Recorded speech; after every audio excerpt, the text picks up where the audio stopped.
Barato niyo yung ano? Masarap hindi. Sarap. Yung kanin. Plus ba yung kanin? Kailangan ko kaninan yan. Hi mga viewers! So, nandito na naman tayo sa isang episode ng Cooking Ina at nandito kami sa farm. Dahil Easter ngayon, Easter celebration, kasama ang lolo-lola, mga pagpipinsan, sila Bian nandito, pero busy na. At magluluto ako ng aming merienda, so let's do this dahil gutom na. Ang mga anak ko hindi ko na alam kung nasan. Dahil kapag mga ganitong gathering, sobrang daming nag-aagawan magkarga. Okay, ang gagawin ko ngayon ay salted egg shrimp. First time ko ito gagawin, pinanood ko lang siya sa TikTok. Let's go. So, ito na yung ating hipon. Tinanggal ko na yung mga dumi-dumi niya, pati yung ulo niya. So, ang gagawin natin ay lalagyan natin ng 2 egg. So, kita nyo naman, ang mga egg dito ay native. Native galing sa mga itlog nila. So, parang masakit na nakikita nila na yung mga anak nila ay hindi na lumaki at nalagay na dito sa hip. Okay, so after niya, lalagyan natin ng cornstarch. Tapos, lalagyan natin ito and pepper. Tigyan natin onting salt. And hahaluin na natin. Tapos, ipiprito lang natin to. Kuya!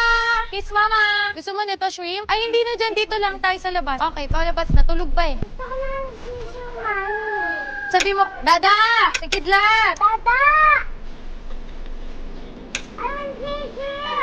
Okay, so after nito, nilagyan na natin siya ng cornstarch, egg, tapos seasoning, mga pampalasa. Ngayon, ipiprito natin bago natin gawin yung sauce. Okay na to, orange na. Ito, hindi nito dapat masyado, mag nag-orange, okay na. Kasi lulutuin pa natin siya dun sa sauce. Kasi yung magluto dito mga babies, and nagawa na rin yung bahay nila mama dito.